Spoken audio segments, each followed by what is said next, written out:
hello there, and welcome to Take Two with Jerry and Debbie. I'm Debbie Georgiani, and this is your show.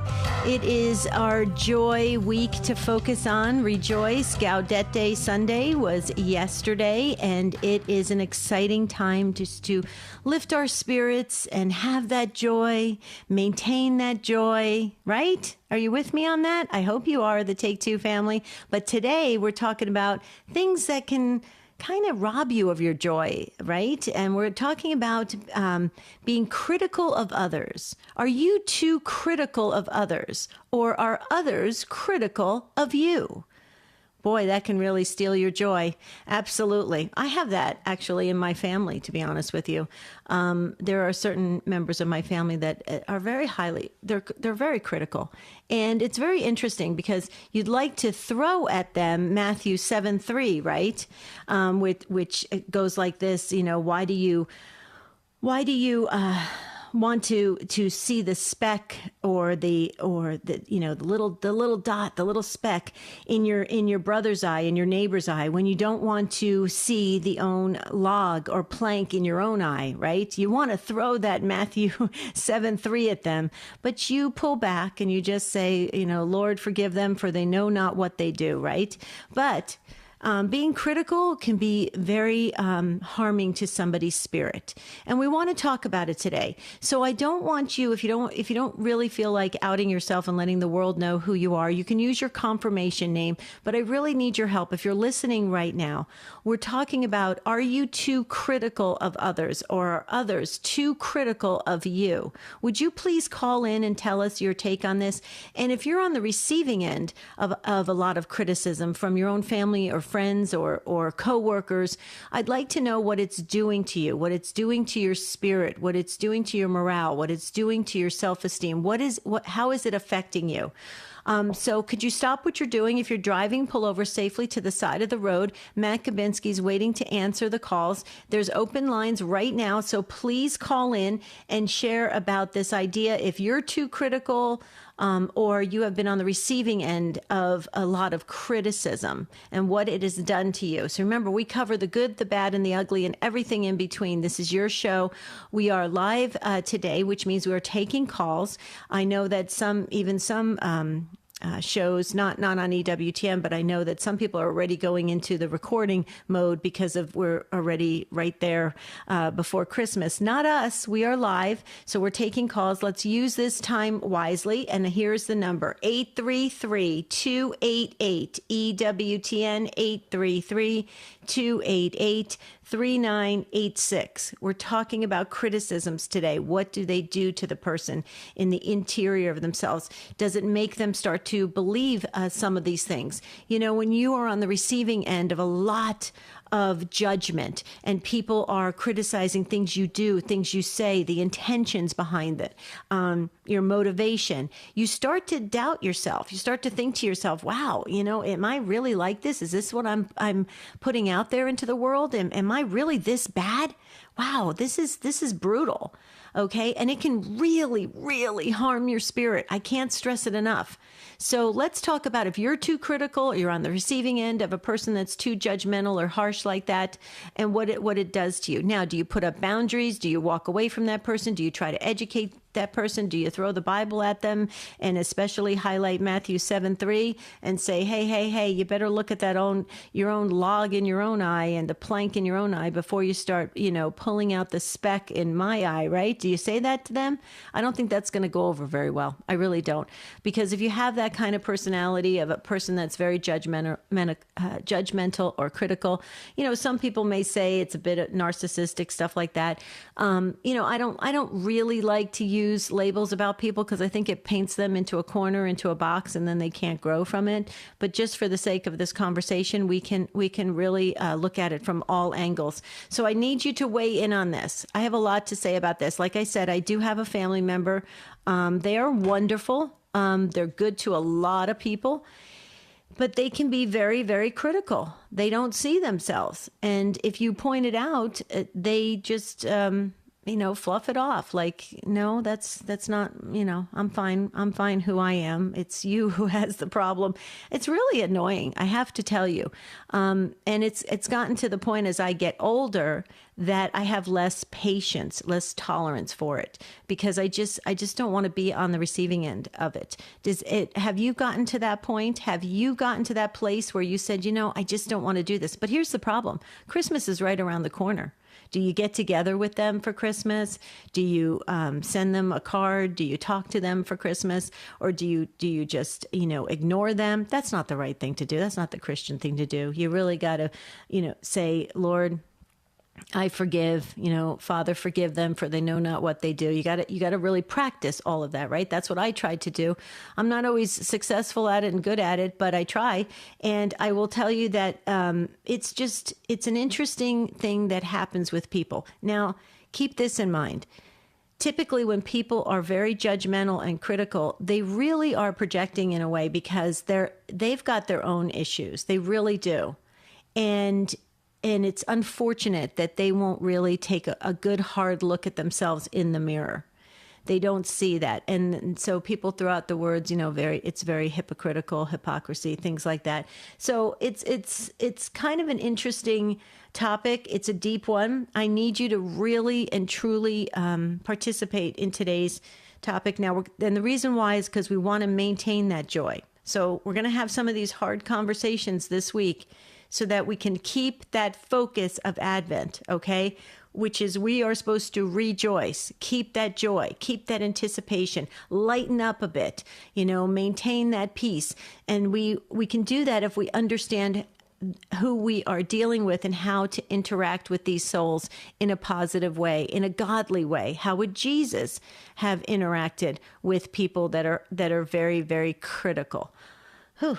Okay, I got it all out there. So I set the table. Now I need you guys to call in. 833-288-3986.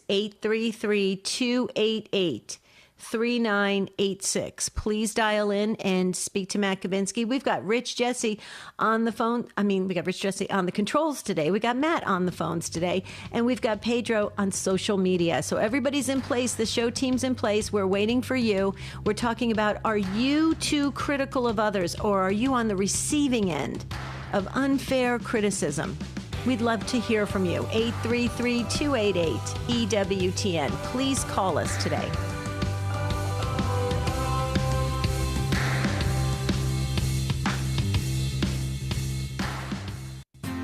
Prayer has been so powerful in my communication with God, understanding the church better, most importantly, understanding the Lord better, and myself better.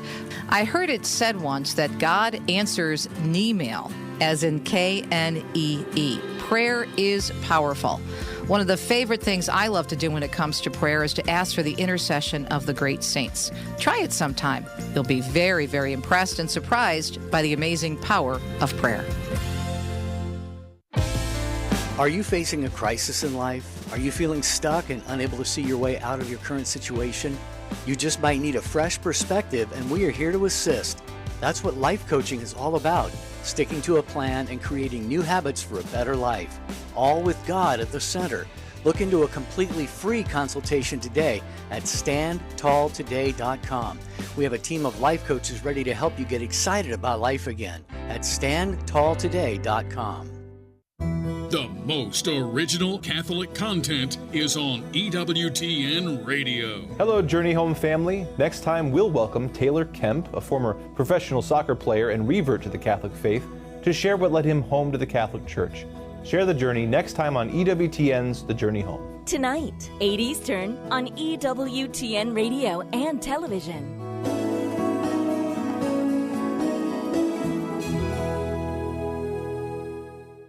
All right, here we go.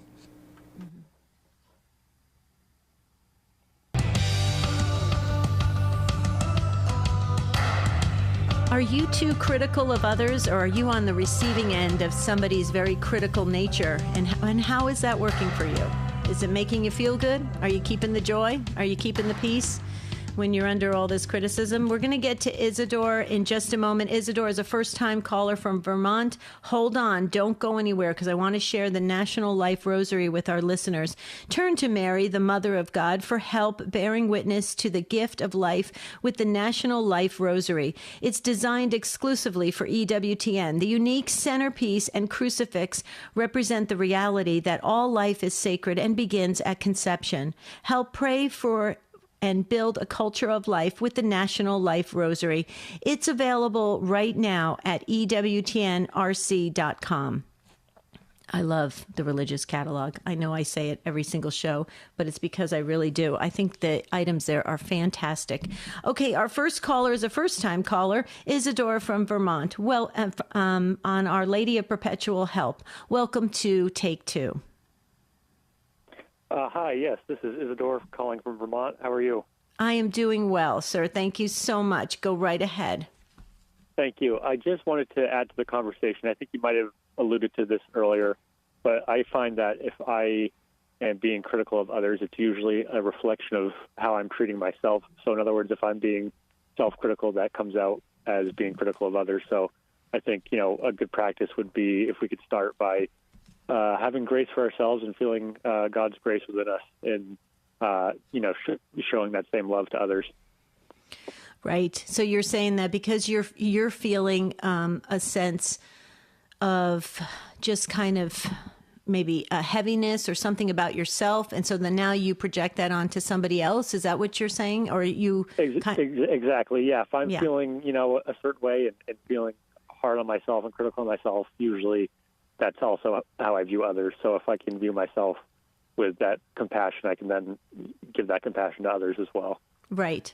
So take care of yourself, be gentle with yourself so you can be gentle with others. I love that. But Isidore, before I let you go, because you're a first-time caller, I really need to ask you this. Were you at on the receiving end of a lot of criticism, either at work or growing up or something? I'm not trying to go back into your whole childhood, but I'm just wondering why you're so hard on yourself. Yes, I have been. Yes, I do have that experience. Mm-hmm. Yeah. So you see what I'm saying? When you're on the receiving end of any type of judgmental behavior and that critical nature, it stays with you for a lifetime, and it kind of comes back into your mind at various points in your life. I know this because my dad, God rest his soul, he was a great dad, but he was very critical, and he was critical of my mom. He was critical of all of us, but yet he never really looked at himself. To be honest with you, he never did until the day until the month actually when he was dying, and then he started to look at himself and he realized, he had done things in a bad way, and what are you going to do then? We're all grown up. So, but what we do need to do is start to practice that kind of what you're saying, to affirm ourselves in the truth, because God doesn't see us the way other people see us. Would you agree with that, Isidore? Yes, I would. Okay. And so I'm trying to tap into this because you're a first-time caller. What made you call in? I'm a long-time listener, first-time caller. Mm-hmm. I just really kind of resonated with this conversation, particularly being the holiday season or Christmas season and gathering with family, and all of the feelings that can bring up for some folks if they have strange relationships with their families or difficult relationships with their families. So I just kind of want to share some of my experience with others in terms of just having that feel, remembering what this time of year is really about, and reconnecting with God and having that be the center of this time of year and carrying that grace with us during maybe what might be difficult times for people. Well, I want to thank you so much for calling in. I really appreciate it because we believe it's the Holy Spirit. Thank you for being a longtime listener. But what's interesting about what you're saying here is what's sticking with me is that in this season, we're preparing for the Christ child, right? And we're supposed to be we're receiving the greatest gift we could ever receive in for all of humanity in the baby Jesus. We need to be a gift to others. And when we tear each other down, whether it's intentional or unintentional, we're not showing Christ to each other. And so what you're saying, which I love, I have to tell you, I love it. We really got to start with ourselves first. We've really, not in an egotistical way, but we have to realize we are a gift. And then when we realize we are a gift, we can be a gift to others and we can build each other up, the body of Christ, rather than tearing each other apart. Do you agree with that? Absolutely. Yeah. I love it. I love that you called in first. I think you set the tone for this conversation. I hope and pray you call us again. I hope this is not just a one-time call and you never call us again. So I think you were wonderful. Thank you so much. Are you getting snow in Vermont? We have gotten it. Not today, though. Okay. Oh, so you're looking forward to a white Christmas, though, I presume. That's right. Yes, absolutely. Very nice. Well, don't forget to make snow angels for us. Okay. I live in Arizona and there's no snow angels out here. So. Okay. I will do that. God bless you. Thank you. God bless you as well. Have a beautiful rest of your Advent and keep the joy. Okay. We're going to go to Sheila next. If you want to jump in on this conversation, we're talking about, are you too critical of others or are you on the receiving end of somebody else's, wrath of, and just the way they just want to unleash on you with a lot of critical statements and tearing you down and really chipping away at you. It goes back. I say this a lot. I think people need to meditate on Matthew 7, 3-5.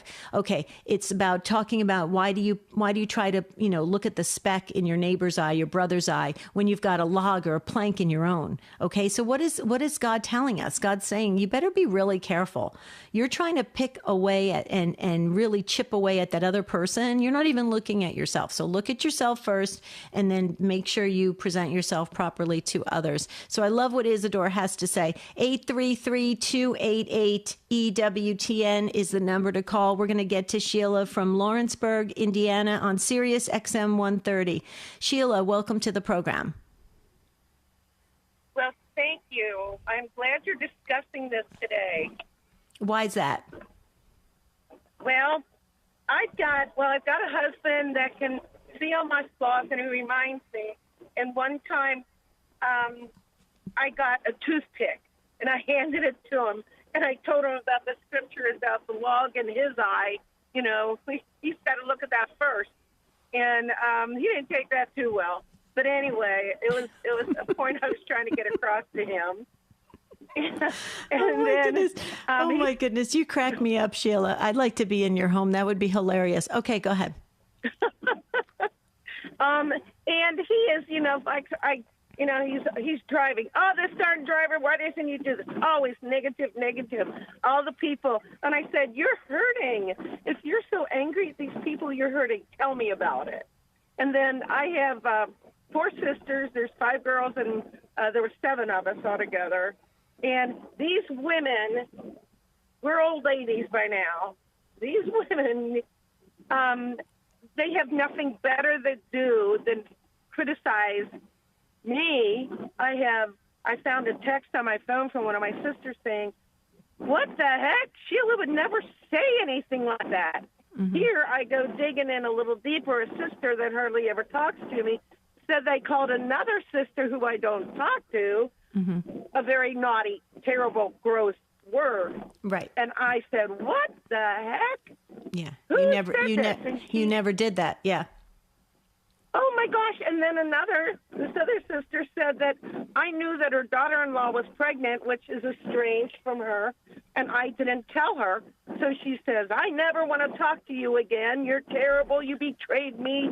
You promised me if you knew anything, you would tell me. And I said, what are you talking about? Well, she blocked me, so that went nowhere. Wow. And I tried to find out. I called the sister, which I'm really not talking too much, and she acted like crazy woman. And I'm going, this is bizarre. I got to stay away. So now they're all trying to tell me that I need to behave this way. And I go, well, you know, if I go to the stove and I get burned, I don't go back and put my hand on the stove. Yeah. So I guess they look at me as someone they can let out their frustrations, their emotions, their own anger in themselves. They use me for that. And I just stay away, but they're like, why are you ignoring me? Don't hate. I don't hate. I'm protecting me. Right. Well, and I don't want to try to make this more, bigger than it is for everybody that's listening to Take Two. But there's when things like that happen, especially with siblings, there's a lack of there's a lack of respect, and there's this lack of boundaries and a lack of just real common courtesy. It's because we know each other so well and we grew up together that there's these absolutes, these extremes that happen, right? Where, your sisters are always going to see Sheila a certain way, or my siblings are going to see me a certain way. They never see any room for growth. It's very interesting how it works in family dynamics. We deal with a lot of it in life coaching, and it's very unfortunate. And when you get people into group coaching, you'll say, why don't you, see your sister Sheila now? She's different today. She's a different person today. Every day we change, we grow, we learn. We're moving, we're evolving, we're expanding in the way we think about things, the way we absorb things. And when you start to work with families like that, it really does open up a lot. And people start to say, wow, I didn't, look at Sheila that way, or I didn't look at Debbie that way. It's unfortunate that we have put everybody in a box in families, or even coworkers do it. Coworkers do it a lot. They use extremes all the time, always and never, or the word but, B-U-T, right? They'll say, this is what you said, but, which is basically saying to the person, I don't agree with anything you said prior to that. Here's now you need to listen to me because I'm smarter than you and all that. It's really unfortunate. But Sheila, the one thing I will say is, we're going to find these people, and I think God serves these people up all around us, and right. And I think it's the way it's the way we grow from it. And I go back to Isidore's call. We really have to start with ourselves and look at ourselves and affirm what is good and holy. And then we work on things and we take care of ourselves, and we use these people around us to help us spiritually, not to drag us down. Right. So I know people will say, God have to help me that much. Exactly. Well, it cracks me up sometimes, because we do life coaching and we get people that have just come out of a bad marriage, right? And they'll meet somebody else, and it's almost the identical type person. It's unbelievable. And you're like, wait a minute, you ran from this person, you went into the arms of the same exact person. So it's like God is serving it up over. And I agree with you. But here's what I was saying.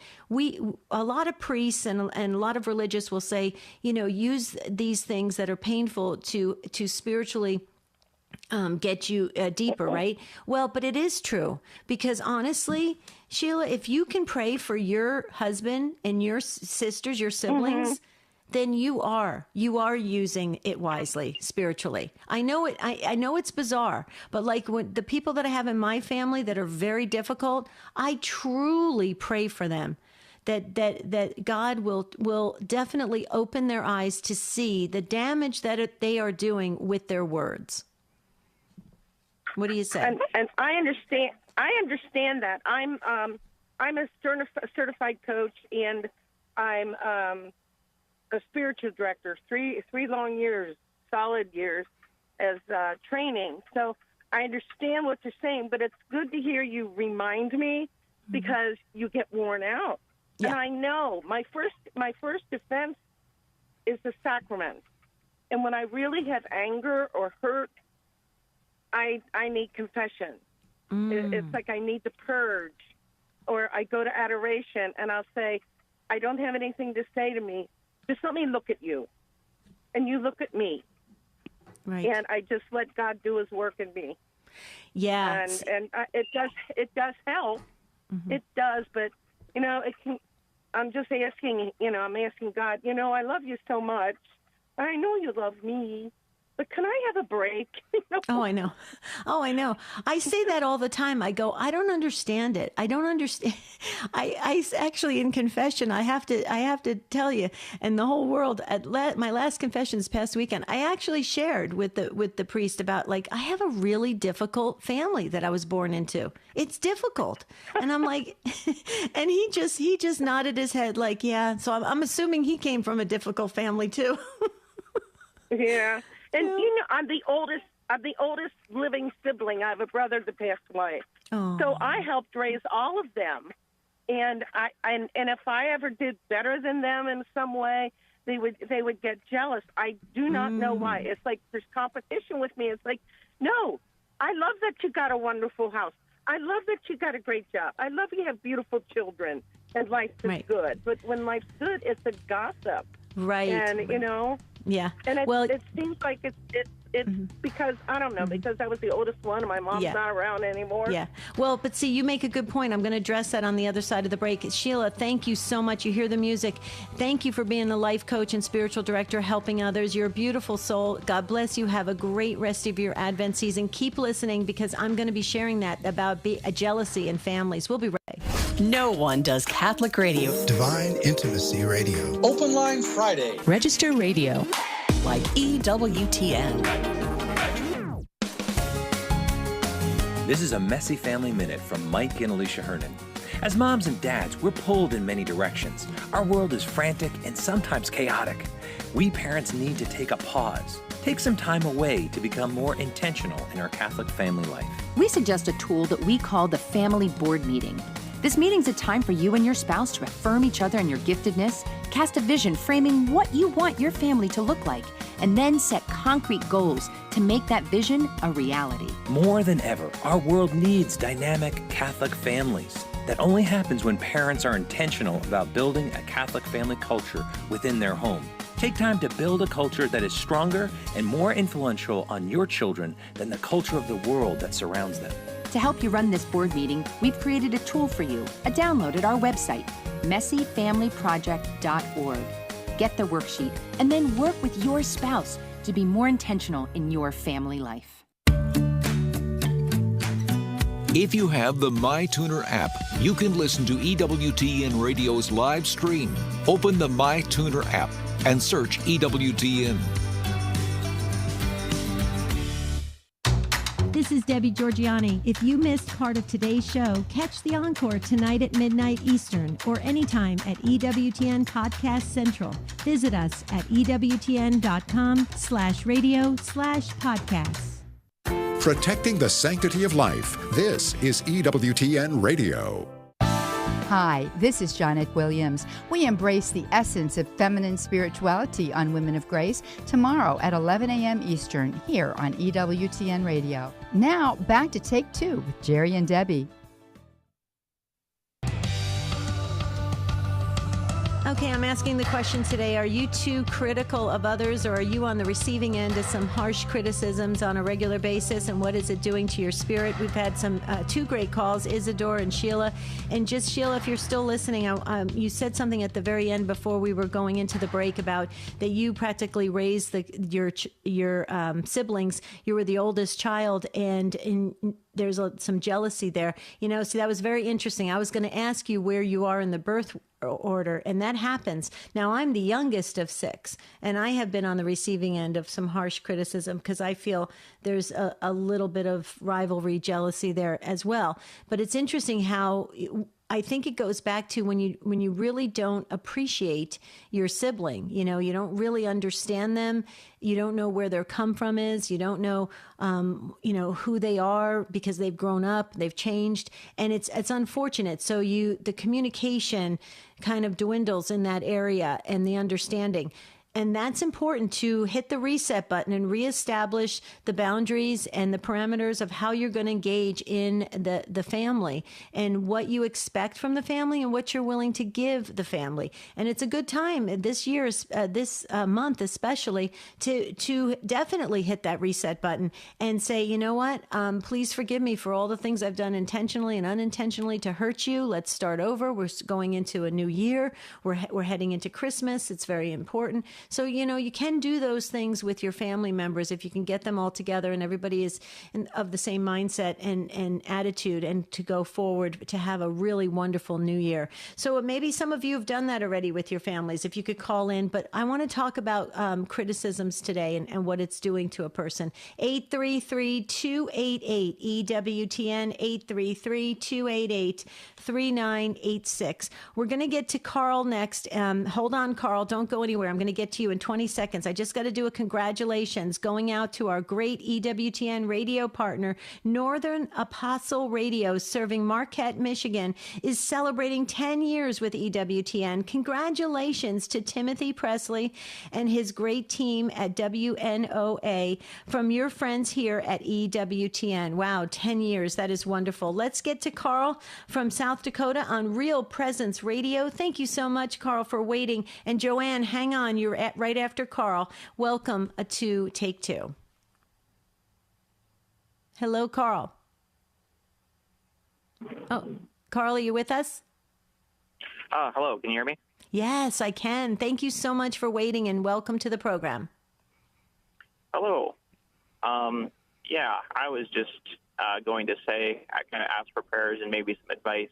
I work with my dad on our family farm, and definitely, he taught me most of what I know, and good guy, hard worker, but definitely have little disagreements here and there, and it's hard not to be critical sometimes.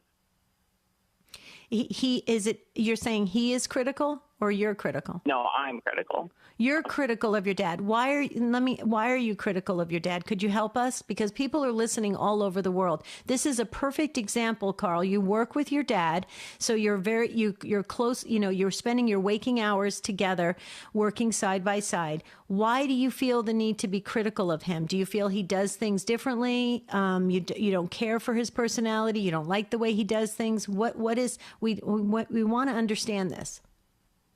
Oh, there's all kinds of, little things that I would do differently in his place, or don't like the way he does that. And we've definitely both got the personality of try and bug each other now and then. I don't want to be too critical of him again, but stuff like that. Do you try to pick and choose your kind of battles when it comes to the critical things that go back and forth? Do you try to say, well, this is not that important, I'm going to let this go, and I'm only going to worry about the more important things in the business? Try to. It's hard in the moment, but at least if I can, walk away for a bit, talk with my wife about it, I usually can do that a little better. Mm-hmm. Mm-hmm. Has your dad ever come to you and said, Carl, you're being too hard on me? No. Okay. Is he hard on you? Sometimes. Okay, so it goes back and forth. You have those personalities that you have that friction? Mm-hmm. I don't mean to oversell it either. We get along pretty well, and, we're happy to work with each other, but it's something I've been praying about sometimes and working on. Mm-hmm. Do you want it to be better, or have you controlled it enough that it's not affecting you emotionally? Oh, I definitely would like it to be better. Okay. All right. So here's something I just want to toss out there just for you to think about, and for everyone else that's listening, because Carl, I want to thank you so much. You are a perfect caller to call in and give this example, because this is what we're talking about today. When you have a close interaction with a coworker or a family member, like a spouse, and that's what Sheila called in about, or a sibling. But okay. I'm just going to say this, God forbid. Let's say, God forbid, you found out your dad's not going to live that much longer. Would that change the way you interact with him? Probably, yeah. Okay. Have you ever thought about every single day when you enter work and you see your dad, you actually see your dad, you make eye contact with your dad, or you talk to your dad on the phone, so you make that connection. Say to yourself, this could possibly be the last time we interact on this earth, which is true for all of us, by the way. It's true for all of us. We have no idea when the good Lord's calling us home. Have you thought about practicing that exercise? I will tell you that it is an absolute game changer.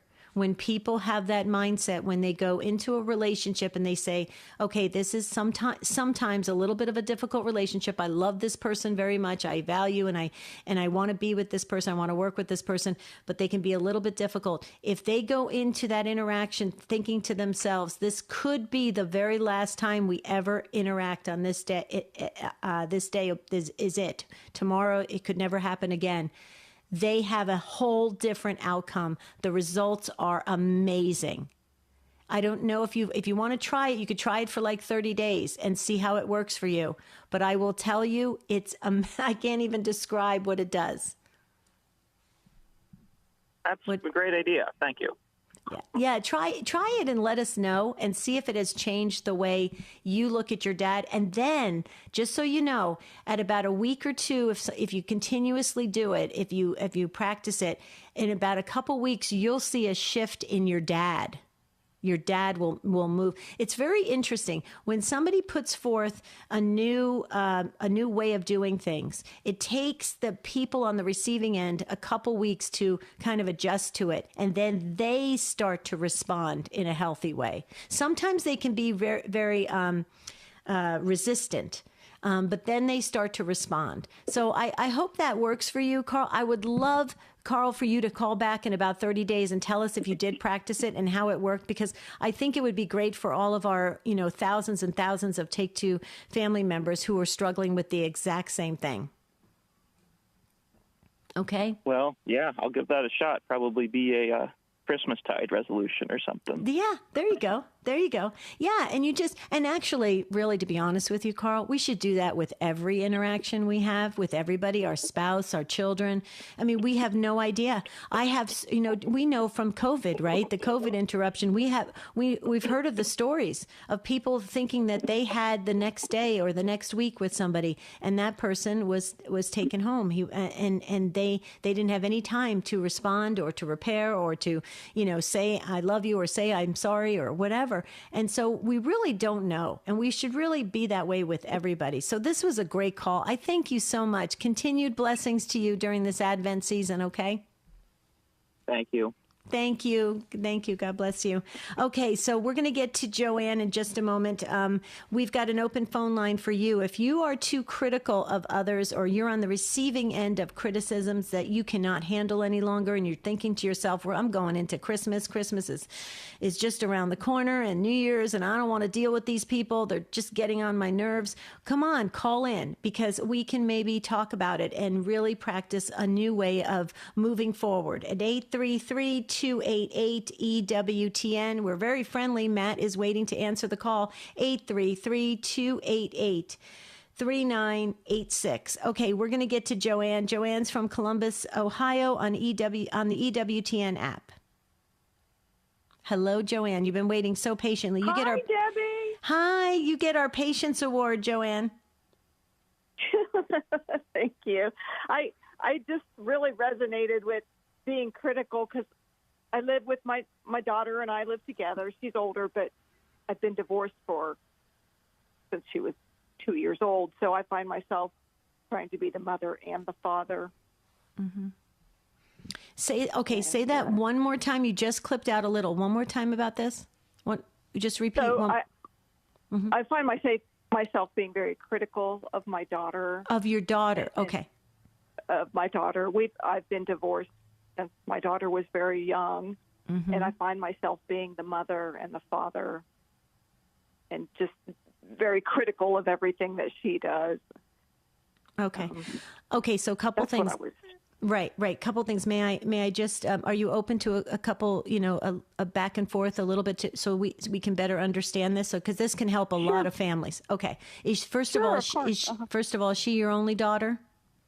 Yes, she's my only daughter. Okay, and how old is she? She's 30, so she's an adult and she works and she has her own life, but we do live together. Right. Oh, you two are in the same house? Yes. Okay. And has she ever said to you, Mom, you're being too hard on me? Oh, yes. Okay. Yes, she has. Okay. And what do you say back? I kind of clam up and kind of take it personal and just kind of slink away. And I just try to tell her, I'm just trying to tell you the truth for your own good. And so it doesn't always go over very well. Right. And then in return, is she harsh on you? She kind of does the same, just kind of clams up and goes to her room, and the communication is not very good. Not very good. But so then that's what I was going to ask you next. How is it working for you? Is it working for you? No. Okay. No, it's not. Okay. Well, it just like what I was sharing with Carl, and it's so interesting.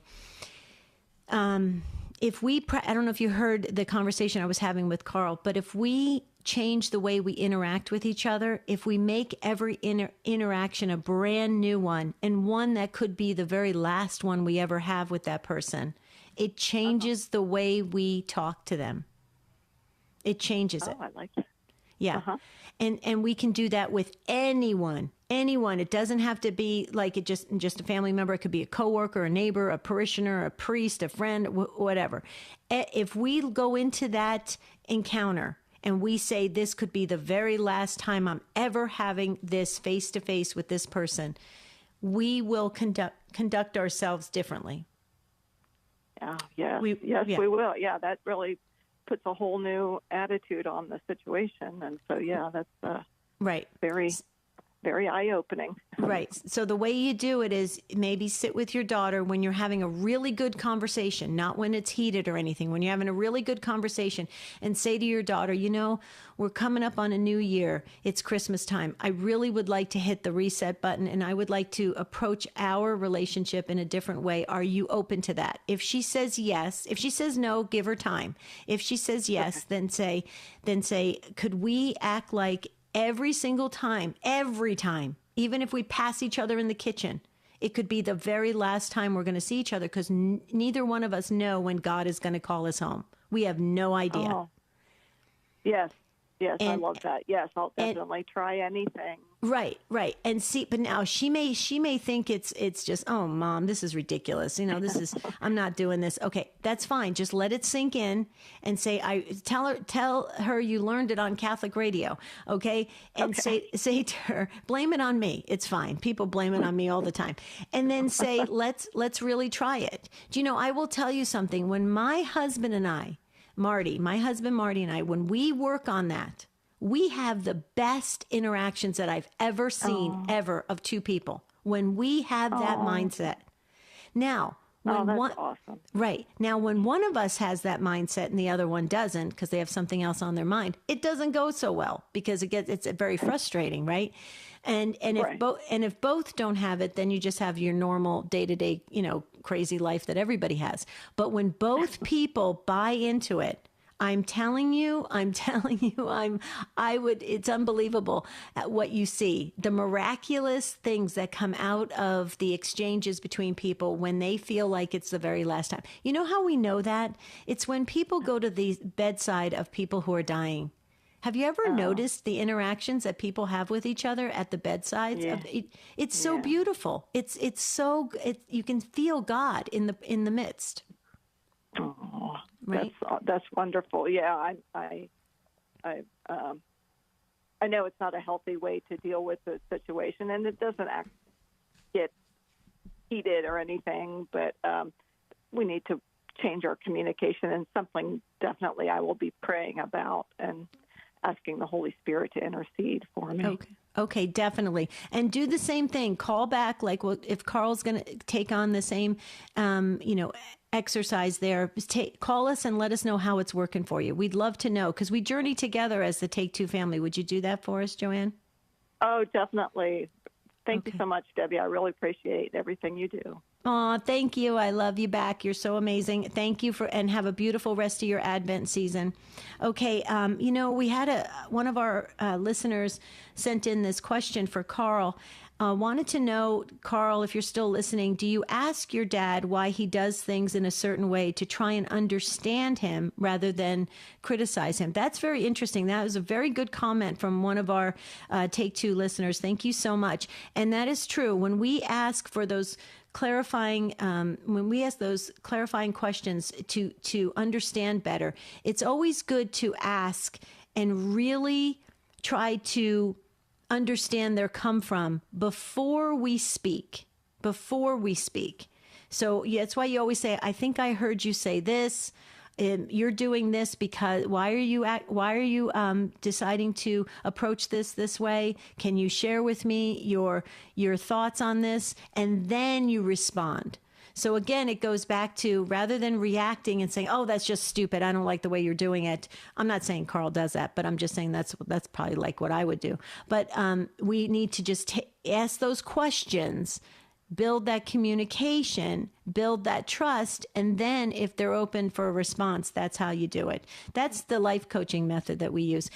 Kathleen is up next from Georgia on the EWTN app. Hi, Kathleen. Welcome. Hello, Kathleen. Are you with us?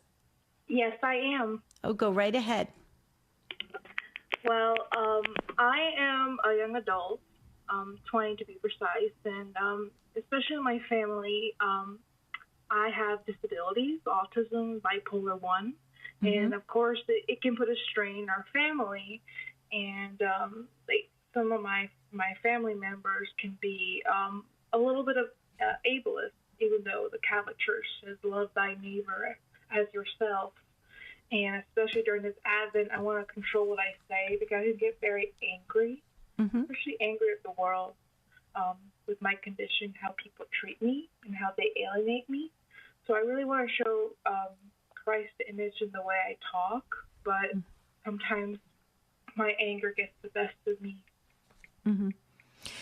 Well, and I can understand that. I don't know what exactly you're going through that you have to deal with on a regular basis, but I will tell you that when you build up that anger or that resentment for the people that should treat you the best, it's not a healthy place to be. That anger will just end up turning against you and hurting you. It's usually from are they understanding you, Kathleen? Have you expressed that this is really bothering you? Have you offered up some good alternatives for the way you want to be treated? Have you given them kind of instruction on how you want to be treated? Yes. And what happens? The fact that they haven't changed. I mean, they say comments that I just find as like snarky or pesky or like push my buttons, and they know how to push my buttons. And it causes me to lash out and be angry, and I just tend to like yell and then leave the room because I just need to find peace and solace by myself. Right.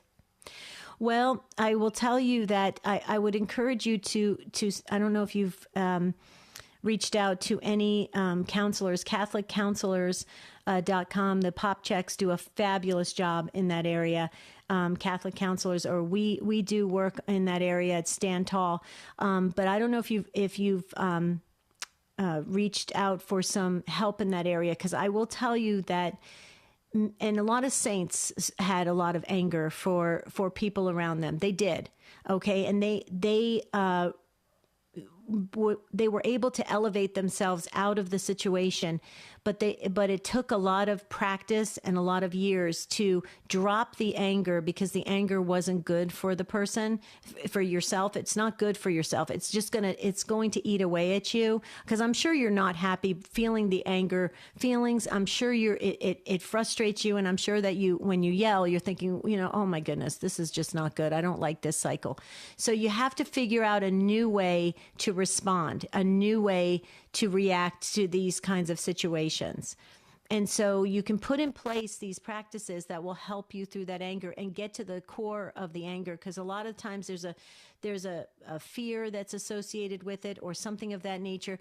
And when you get to the root of what's making you angry, and what's frustrating you about these other people in your life, you can actually interact with them and not let them penetrate and affect you in that way to your spirit. Have you reached out for any help in that area? Because I would so encourage you, and I will tell you that is Kathleen, your situation. We probably have the most calls on that. When in our coaching ministry, people call in all the time saying, I just can't do this. I'm screaming and yelling at family members. I can't take it anymore. I don't like what they're saying. I don't like how they're treating me. I don't like how it makes me feel. I'm frustrated. I don't know what to do about it. So we get that all the time. Any response on that? Well, one of my family members are very beloved at our parish, and when the opposite has been for me, where I feel alienated, they don't want to be my friend, versus they are their friend, and they are, quote unquote, popular in the parish that we are at, and I am the opposite. I'm alienated. I am pushed aside. I'm not included. So I feel kind of, I would say a little bit envious sometimes of that for one of my family members. And right now I'm at a point where I'm going to that same parish, but going because of my faith in the Lord and the reverence, and not the community, because my heart has been hurt, like very hurt. My mental health has been declined since that happened. And right now I'm at a point where I want to treat them just like I treat the other people, meaning they're acquaintances. I respect them, but we're not going deeper than that, because my heart cannot take another heartache. Okay. That's and you need to protect your heart, and you need to protect your mental health. You need to do that. Everyone should. That's not you don't want it to hurt you at that level. So I understand that you're going to that community, but just that parish. But remember, if it becomes too difficult for you, there's other Catholic churches, right? And that you could go to where you could have a parish life that is helping you. So just keep that in mind too. And I'm not saying to parish hop or anything, but sometimes people will stay at a parish and they're finding it so difficult, and then it affects their spiritual life. So I don't want that to happen to you. So yes, stay strong, but stay strong in mind, body, and spirit, right? So all three, mind, body, and spirit. And what I would do, Kathleen, if you can, is if there's any way you can communicate the effects of what it's doing to you, maybe in a card or a letter. Don't accuse anybody, and don't bring up specific examples. Just say, this is what it's doing to me. If you really want to continue to do this to me, well, you're doing a good job of it, because it's working. It's really hurting me. I need it to stop. And this is what I'm willing to do to help the situation. So that would be where you would try to pull back on some of the anger, and you'd process through if they're willing to change their ways. So I would encourage you, Kathleen, you're doing great, and you've got a prayer support around you from the Take Two family. I put you in the prayer book. So we're with you, okay? We're with you in prayer. So feel those prayers and you're doing great. Stay close to the Lord. That's fabulous. But also communicate how you're feeling somehow in a calm way, that this is not healthy for you. Okay, you deserve better than that. You're dealing with a lot in your own life. You don't have to have this added stuff coming at you. What do you say? That's beautiful. And definitely my Catholic faith has given me meaning for my suffering, that I can unite my suffering with Jesus. And yes, I think that's beautiful. This religion is it's giving me a reason to live. Yeah. Always focus on the Lord. Yes, definitely. We're all getting home back to God. And Kathleen, we're with you on this, and we stay strong. We stay focused. Thank you so much for the call today. I wish we had longer. We could speak. But God bless you on the rest of your Advent. Arlene and the others, I'm so sorry I couldn't get to you today. And everybody on YouTube, I'm waving till I see all your comments, your questions. Maybe I can slip them in tomorrow. I'm so sorry about that. Open line is Tuesdays at 3 Eastern on EWTN Radio. Father Wade Menezes is on Open Line on Tuesdays. Check out that great program. Thank you to the show team, Rich, Pedro, Matt. Thanks to the affiliates. I love the Take Two family. Until tomorrow, have a beautiful and blessed day. We'll see you real soon. Tomorrow morning on the Sunrise Morning Show. We'll start off the O Antiphons, which will take us all the way up to Christmas Eve. We'll also reflect on the Office of Readings with Chris McGregor from Discerning Hearts and get more thoughts on personal prayer.